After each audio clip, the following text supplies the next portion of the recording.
My section for that little mohawk is gonna come back just to the back crown, get that round because of how the sectioning is going to work. I do like to follow the shape of the head, keeping a pretty consistent rectangle here because it just makes for cleaner working. Is that looking all right? Am I in the way? You work with nice clean parting, it's gonna make your life so much easier down the road because we are gonna be starting at the top and then working down. So if you work neat, you're not gonna be pushing a whole bunch of messy stuff out of the way. So silky. Towards the, right about the corner of my rectangle from the top, I'm gonna take that to directly behind the ear, creating a nice panel to work with. It's the side of her head. Take that out of my way. And then to finish that off, I'm just gonna divide this last back section just right in half. And this sets you up really for many different color and lightening techniques because this really does section out three pretty important areas that you have to work with. Because the hair along the part typically is gonna wanna be a little bit lighter. It's gonna be a little bit easier to get lighter, and you're gonna need to be putting a lot of focus on that. Your hair through the sides of the head, you might wanna treat a different way just because whatever look you're going for. So we've got her sectioned off up top, again, where we're gonna be doing the tease highlighting. Sides will be weaves, and the back will be slices. I like to work, I'm gonna be standing in front of her, so which one do you want me to stand in? So I destroy these.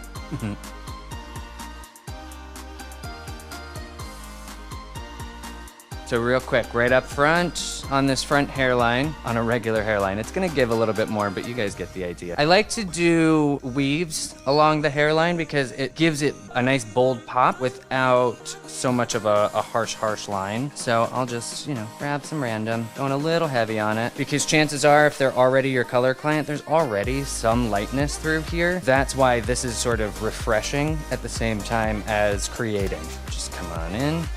Get it nice and tight if that's the look you're going for. The only, not the only, but the one part of the head that I really try to focus on a real client of making sure I get as close as I can is this money piece because that's what makes it pop so much. That's what makes that explosion around the face that everyone notices because it's great. You want it to look good all over because, you're providing a service and this is your work, but it's that stuff around the face that they're gonna stare at, that they're gonna notice right off the bat. Okay, so we've got our little money piece working. We're good. Now, for the rest of this mohawk, I'm gonna go through and I'm gonna take slightly thicker sections and we're gonna do tease highlights. So the whole point of a teased highlight is to get energy of a foil with the softness of balayage or an ombre so much. You're not gonna get close to the root, so it's obviously not something that maybe you wanna do on everybody. For what we're doing here, it's pretty perfect. So I'm gonna do a little bit fatter of a weave, you can see. Decently thick, and then just some light teasing. I'm holding on, not real tight, because more so than creating a nest at the root, I'm trying to see that I'm breaking up where the ends of the hair are, because I don't have it super tight with the tease, so there's ends all over here. I'm gonna highlight to about there, and what that's gonna do, that's going to avoid a line altogether. Think about where that's hitting on all that different hair. And then just to add a little bit more softness, I'll turn my brush, just have more of like a feathered technique up at the top there. Make sure you get a good saturation.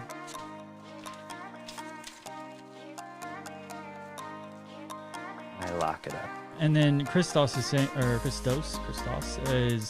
how much space do you have between your sections? Here I'm doing, I don't know, maybe ½ inch in between. It's really going to be dictated by how much you want this curtain up top to have lightness going throughout. I'm gonna get that out of my way. So in moving into these side panels, this hair is gonna come, for this type of haircut, it's gonna come down, it's gonna go back, it needs to look good in many different directions. I am gonna follow the hairline and I'm gonna do a really light weave first because a lot of people, even on a look like this that does look a little more lived in, do still want it to show when they pull their hair back. I do like to do just a little guy, a little itsy bitsy along the hairline. I'll just grab like small little baby lights. Oh, baby. He's cute. And then I'll just leave that as an actual weave. I won't tease it or anything. Do you want me to do both sides or just go into the back after this? So we get that little cute little weave in there. But then once I move into Once we go beyond the hairline and we get into the meat of the side section, I do like giving it a little bit more of a pop. Because we're doing a weave, it's not going to explode like a slice would, but I do want to start seeing some bands running through the hair because we are trying to marry this new look with if she's got old blonde on her ends. I like to follow my section angle, that with the hairline, because that makes it fine if the hair comes forward, fine if the hair goes back, and it gives it enough of a diagonal to diffuse it as it comes down. Again, just a nice little weave. I like to change up, some thicker, some little. You can do Morse code in their hair if you want, with dots and dashes, whatever makes you happy, and also makes them happy, because let's not forget, kind of what they're paying for. I'm a big fan of Olaplex. Ever since it came out, I've seen really amazing things. I've been able to do really amazing things. I'd say not stress as much, but let's be honest, like, we're all just stressing all the time. But it's nice that my stress is for nothing when I use Olaplex and the hair feels great afterwards. It has a nice shine.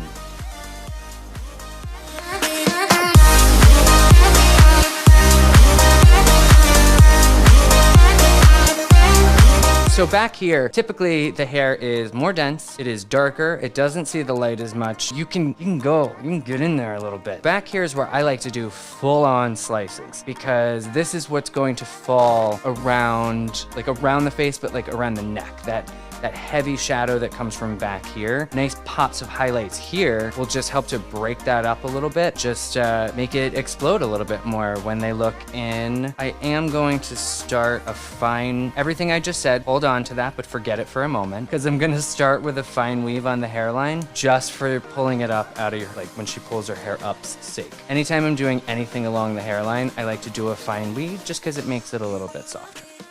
So again, whatever your little heart desires, as far as how much. So here's a question.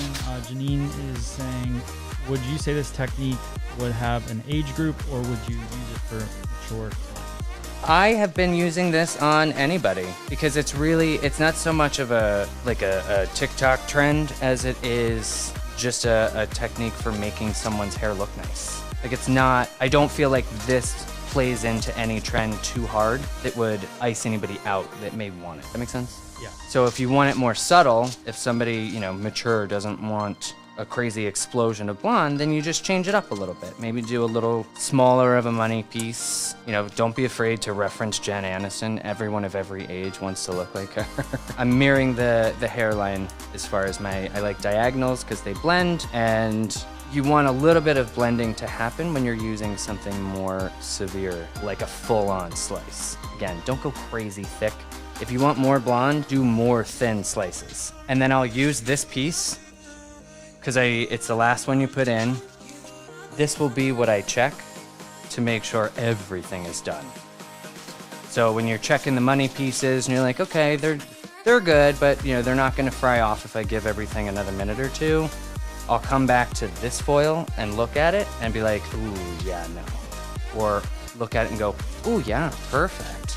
Because if this piece is good, then everything underneath it's gonna be even better because that's got the added incubation of being surrounded by other foils and other hair. So if you look at this and you're like, yeah, that's where I want it, then you know that everything down here is gonna be A-okay because this all gets a little bit warmer. So that's exciting. We put the noodles in the oven and then we have lasagna. I processed it and toned it in those few seconds. What toner did you use? And curled it. Actually, I didn't tone this one. You didn't tone it? Yeah, it was just technique because I have a demi over the whole base and I was afraid if I toned it, it would lift that off. But again, all right, there. So now that you've seen where I put it in, you've got money in the front and then these diffused highlights back here. That's what the teasing does, is it makes it so that there's not a harsh line, but there is a highlight here. And you'll see it just picks up nicely, but diffuses itself. And then when you come into the sides, you've got a little, let me just adjust. As you come into the sides, you've got your highlights in here, you've got your slices